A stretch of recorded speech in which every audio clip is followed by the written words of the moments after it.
Picture this. You know that you need to post some kind of short form content, but you don't even feel like getting camera ready, let alone getting off your couch. And filming content is the last thing that you want to do. I do have a strategy for you today that allows you to create a bank of content that you can use over and over and over again so that you don't always feel like you have to get up and film something new. So I want to introduce the concept of a content bank to you. It's just a way of housing all of your different videos either on your camera roll in Google Drive, on Canva, or if you're crazy like me, you do all three. And it's just a place that you can pull some of your older content, some short form video clips that you've already created to then go and create new content without having to film all the time. And I really like using this type of short form video content all throughout my strategy, but mainly on those days that I want to jump on trends and maybe don't feel like busting out my camera and trying to really do anything crazy. I love to use this for like quote posts. I'll throw these up on like Instagram stories with some text on the screen. I'll sometimes create like a really fun vlog with a voiceover,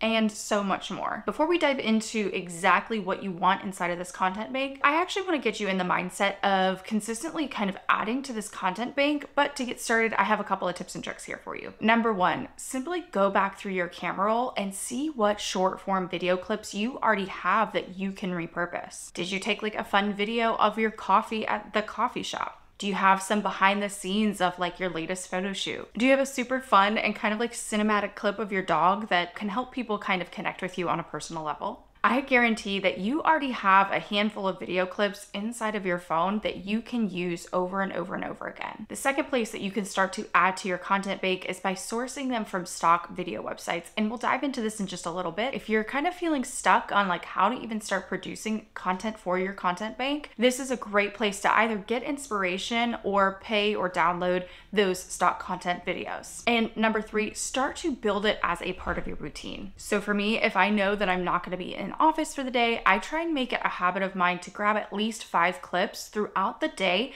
that I know that I can use at a later point in time. And it doesn't have to be difficult. It could just be, you know, when you're walking down the street to the location you're trying to get to. It could be setting up a time lapse and so much more. We're going to dive into that. But using those 3 tips, you will see that your content bank is gonna fill up pretty fast. And again, you want to make sure that wherever you're creating this content bank, it is easily accessible to you. So I have one that sits on my iPhone. I have a full Google Drive that my content manager can pull from when she's creating YouTube videos for me. And then I also have those same clips inside of Canva. I like to have them in 3 different places because those are the 3 places that I create content the most. For you, it can totally just be on your camera roll or just in Canva. It doesn't matter. Now that you know what a content bank is, I want to run you through the 3 types of videos that you need to have in that content bank. So number 1, videos of you working. Kind of like I mentioned before, this can be as simple as just setting your phone up in the window at your local Starbucks as you work and setting up a time lapse. Or it can be as complicated as getting a ton of various different shots of you on the job. Like let's say if you're a wedding photographer or a hair and makeup artist or something like that, getting a bunch of behind the scenes clip of you working might be a little more complex, but I promise those will help you in the long run. Personally, some of my favorite content that I like to add to my content bank is, again, those time lapses or those behind the scenes. I'll just set up my tripod or just literally prop my phone up against my computer and get clips of me working. Or those more complex shots that kind of tell a story or show movement, I typically record those for a lot of my brand partnerships. And as long as it's not featuring what I was supposed to be featuring for that brand partnership, sometimes I'll use those clips over and over again. Or sometimes when I do have my hair and makeup done, like at my last photo shoot, I had my content manager join me and she got at least 50 different clips that we can use throughout social media. But no matter what it is, this low lift style of content of you working is going to start to resonate with your audience, and it's going to show you in your zone of genius while making short form video content so easy to create. So the second type of video that you need are videos of your environment. And again, it might be something that you already have sitting inside your camera roll. And it's as simple as just grabbing those details of your environment around you, whether you have a home office or you like to go out and about. Let's say you're out on a Saturday, you're at your kid's soccer game, or maybe it's a girls' night out on the town. Go through and grab clips that are just kind of, they catch your eye, they're enticing, or they help tell a story. Honestly, most of the time when I take these kind of clips, it's just something that I think is kind of of pretty. And again, all you have to do is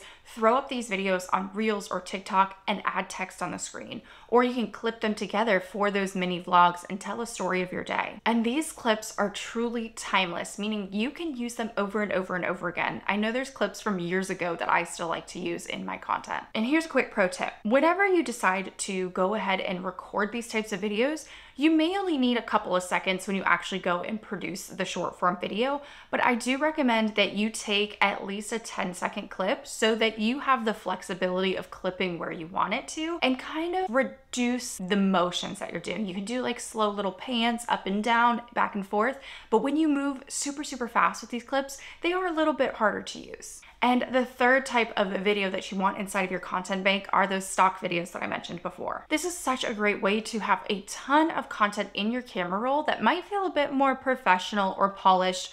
Or again, if you are still not kind of comfortable with creating this type of video content, it is a way for you to lean into using other pieces to make sure you're still showing up on video. My two favorite places to get content is actually on Canva and Paxia. When you're using Canva stock videos, I do actually recommend you having Canva Pro because you get access to so many more. Yes, you can find some for free. The videos there are a little bit corny or require a little bit of editing. Most of the time they are horizontal, so you have to crop them in a vertical format, but you can also find free videos on Unsplash or Pexels. But typically when you find free stock videos, it comes with taking a lot of time and energy to find the right clips. Because again, they're not always going to fit your brand. They might be a little corny, or you might see them everywhere. People do tend to use them a lot. For me, I tend to lean more on my Paxia videos because they are such good quality and they really do fit in with my brand, and they're just so much more polished, and you can easily sort through the different filters that they have and find the video clips that you need. So now that you've learned about creating a content bank of your own, take some time today and sit down and organize that bank of content with what you already have, and then make some plans to maybe create some new content. This is gonna make your life so much easier when you wanna sit down and create short form videos. And if you wanna save even more time when creating content, I do recommend that you start to batch create your content. And I actually have a free guide for you. The content batching guide is down below at the link in the description. Make sure you download it. Again, it is completely free. I'll see you guys next week, and don't forget to hit subscribe.